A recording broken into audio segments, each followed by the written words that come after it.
107. Malam ini saya berada di rumahnya Pak Haji Saad Abdullah. Ya, kebetulan beliau ini menjabat kepala desa 3 periode. Cuma dalam kondisi yang stagnan, dalam periode ketiga ada sebuah persoalan yang mungkin hari ini kita masih belum tahu kenapa menjadi penyebabnya dan apa yang menjadi persoalannya. Nah, untuk itu mari kita bahas dan kita akan coba bincang-bincang dengan Pak Haji Saad ini. Oke, selamat malam Pak Haji. Apa kabar? Sehat-sehat ya Pak Haji? Nah, oke, sebelum kita lanjutkan, barangkali Bapak boleh sapa pemirsa dulu Pak, biar para pemirsa mengetahui siapa nih Pak Haji. Oke, silakan Pak. Selamat malam Pak Bisa Berita 7 TV. Saya Haji Saad Abdullah, kepala desa, mantan kepala desa Cijeruk, Kecamatan Mekar Baru, Kabupaten Tangerang. Ya. Oke pemirsa, perkenalan yang sangat singkat, tentunya ini mengandung pertanyaan yang sangat mendalam ini. Ya, Pak, boleh kalau boleh diceritakan Pak. Pada saat periode pertama, alhamdulillah mulus ya, kedua mulus, dan ketiga ini ada sebuah semacam ada kendala. Boleh dijelaskan Pak kronologis di periode ketiga ini seperti apa ini sebenarnya? Ya. Jadi memang periode yang ketiga ini ada permasalahan yang memang kami sendiri juga tahu permasalahannya nggak jelas gitu ya Pak. Yang pasti ketika periode ketiga ini calon kepala desa itu hanya 2, saya dan saudara Samlawi. Nah, lalu kemudian ini dibantah oleh atau di pending ya oleh Pendes, pemerintah kabupaten lah, Tangerang gitu kan. Jadi memang tidak diperbolehkan. Ini aneh, makanya memang ada salah satu calon yang mendaftarkan lagi, tapi tetap panitia mempertahankan penetapan 2 calon.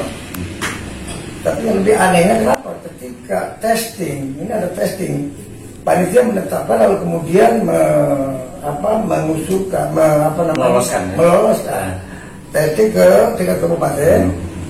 Ini mengajukan calon 2 yang lulus 3. Ini aneh gitu kan? Ya. Sampai saat ini juga panitia memang tidak mengerti seperti apa sehingga bertahan dengan yang sudah ditetapkan. Akan tetapi tiba-tiba saat itu tanggal berapa? Tahun 2007 kalau nggak salah.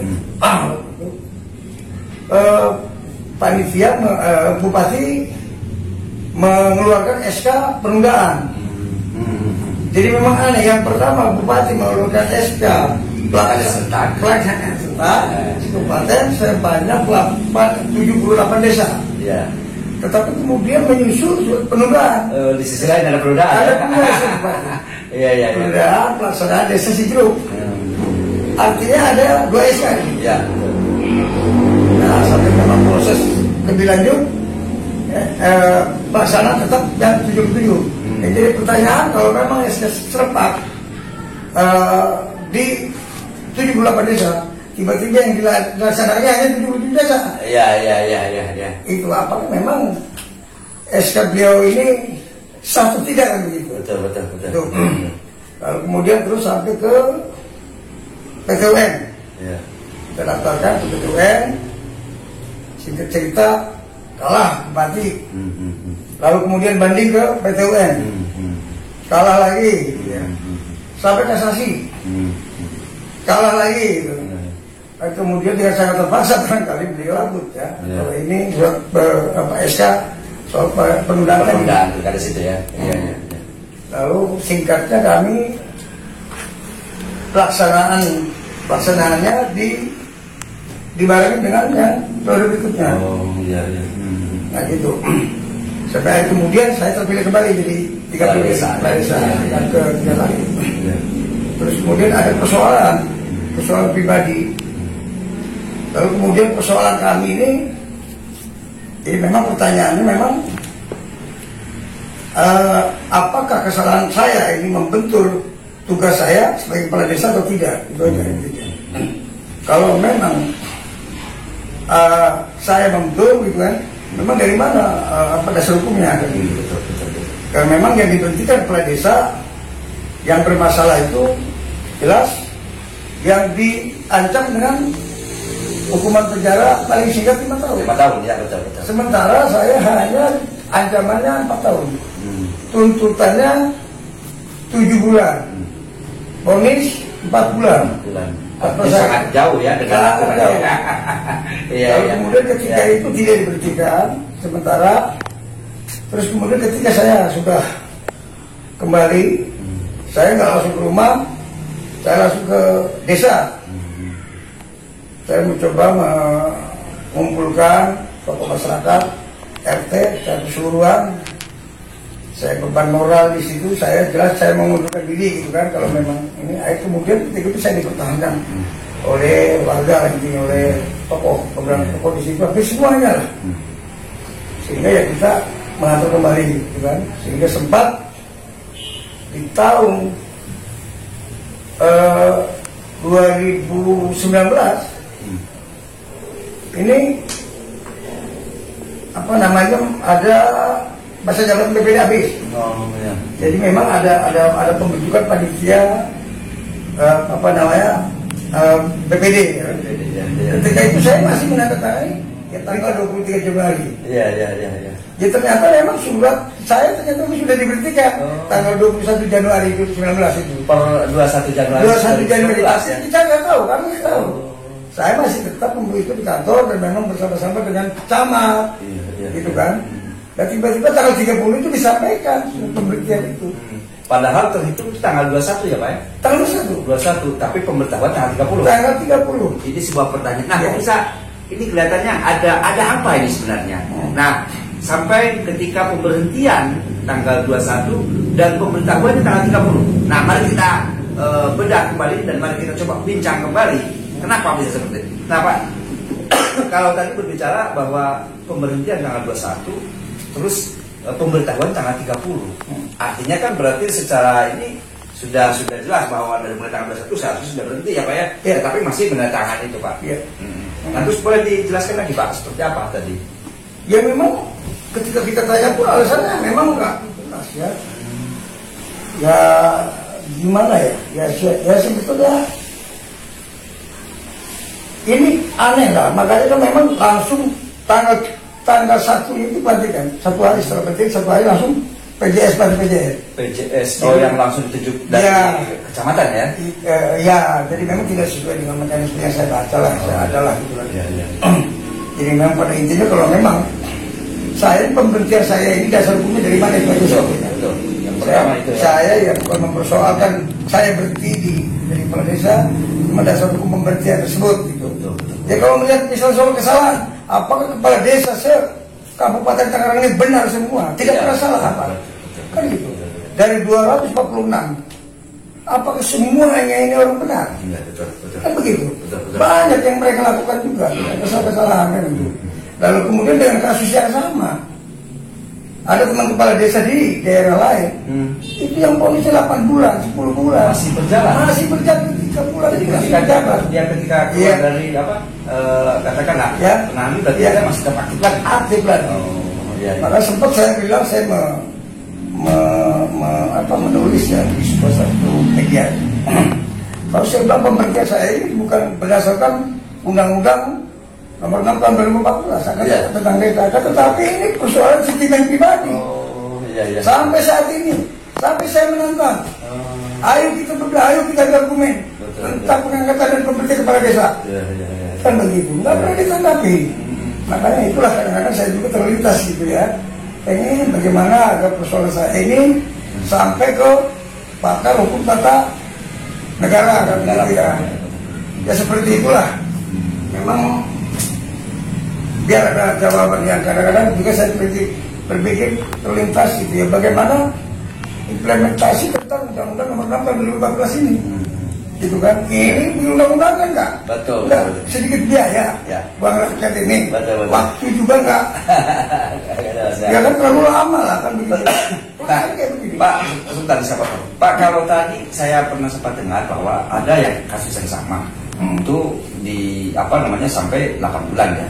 Nah terus masih di wilayah Kabupaten Tangerang? Bukan. Oh, di luar ya? Tapi yang jelas ada memang. Yang jelas ada. Tapi memang ini undang-undang. Ya, betul.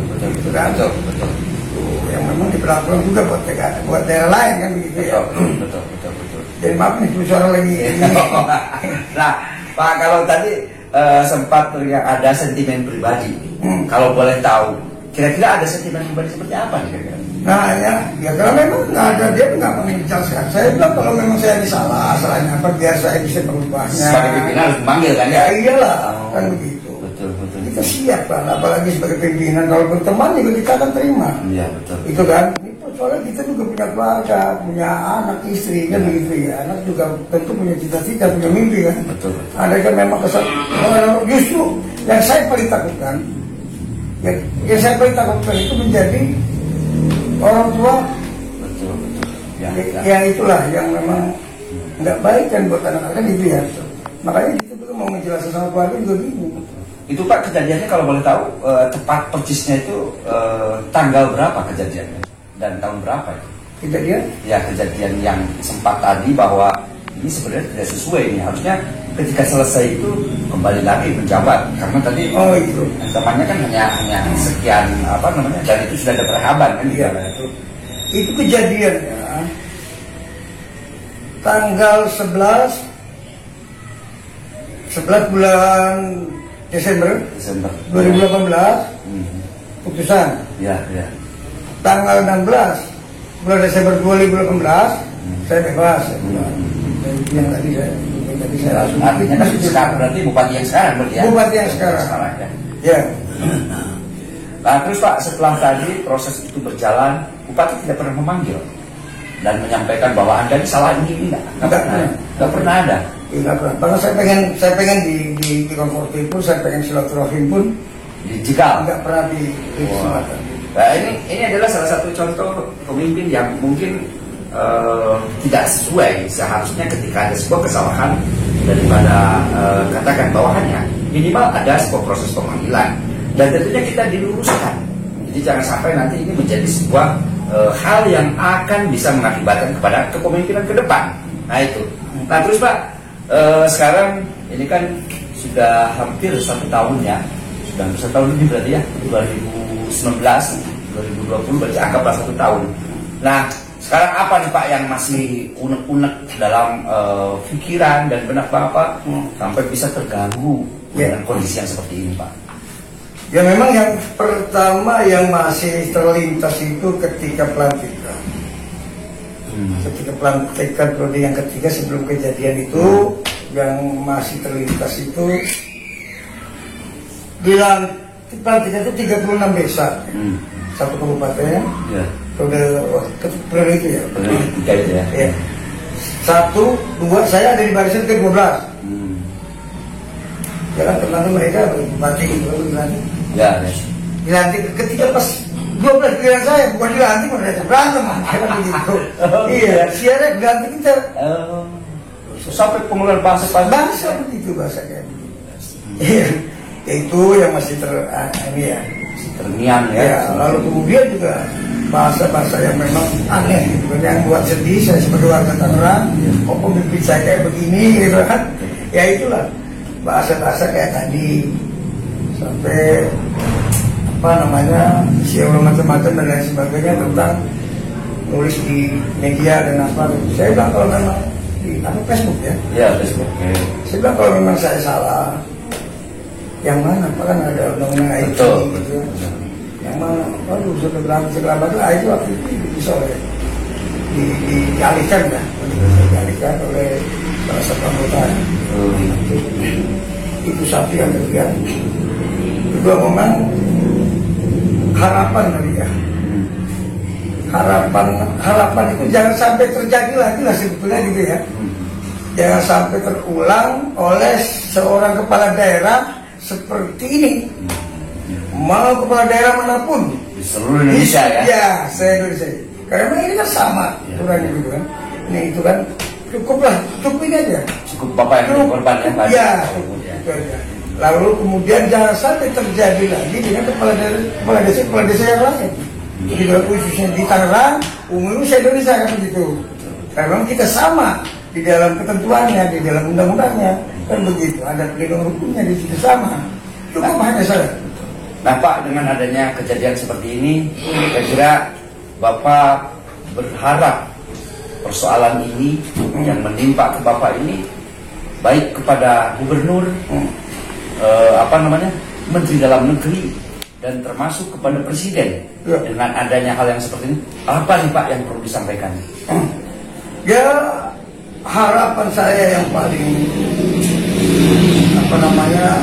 dalam adalah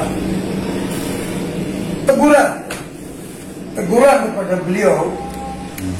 Barangkali dengan teguran beliau bisa menyadari dengan kekeliruannya, itu aja. Karena memang ketika memang seseorang tidak tahu tentang kesalahannya, mana mungkin dia akan tahu soal kebenaran. Ini kasihanlah, karena ke depan mau seperti apa. Kalau memang masih dipimpin sama pemimpin yang moralnya kayak begini, ya kita sebagai wakil Tangerang kan sedih juga kan begitu ya. Seperti itu. Ya kalau memang ini sih ya sampai ke Bapak Presiden lah. Karena orang nomor 1 di negara kita. Tidak ada lagi hal kami menggantungkan sama beliau, itu aja. Tapi yang jelas Pak, apa yang tadi disampaikan Bapak itu ada bukti. Ada bukti lengkap. Jadi tidak diskreditkan soalnya. Kita siap memberikan buktinya. Dari putusan, dari tuntutan, dari hal-hal kita siap. Ada buktinya. Boleh Pak disampaikan dengan tegas sekali lagi kepada Presiden, kepada Gubernur, maupun kepada pihak-pihak terkait, terutama dalam hal ini sebagai Dewan Pembina daripada para kepala daerah, salah satunya adalah Menteri Dalam Negeri. Boleh Pak ditegaskan sekali lagi Pak? Ya, tolong Bapak Presiden melalui Menteri Dalam Negeri, tentunya persoalan di Tangerang, menyangkut persoalan kepala desa, ini agar dievaluasi kembali. Apa yang tadi saya sampaikan, biar jelas dan memang agar tidak terjadi lagi. Hanya itu aja intinya, mohon pada Bapak Menteri Dalam Negeri lah. Jadi seperti itu agar tidak terjadi di teman-teman kepala desa khususnya di Kabupaten Tangerang, umumnya seluruh Indonesia. Terima kasih. Oke, para pemirsa Berita 7, apa yang tadi disampaikan Pak Haji Saan itu merupakan sebuah pengakuan dan itu merupakan sebuah realita yang tentunya apapun yang terjadi sebagai pemimpin harusnya memanggil kepada bawahannya. Dan hari ini apa yang disampaikan Pak Haji Saan ini merupakan sebuah keharusan yang harus didengar baik oleh Presiden maupun Menteri Dalam Negeri, dan dalam hal ini paling terdekat adalah Gubernur Banten. Saya Yaya Powor beserta kru mengucapkan selamat beraktivitas. Semoga hari ini akan lebih baik menuju ke depan. Wabillahi taufiq wal hidayah. Wassalamualaikum.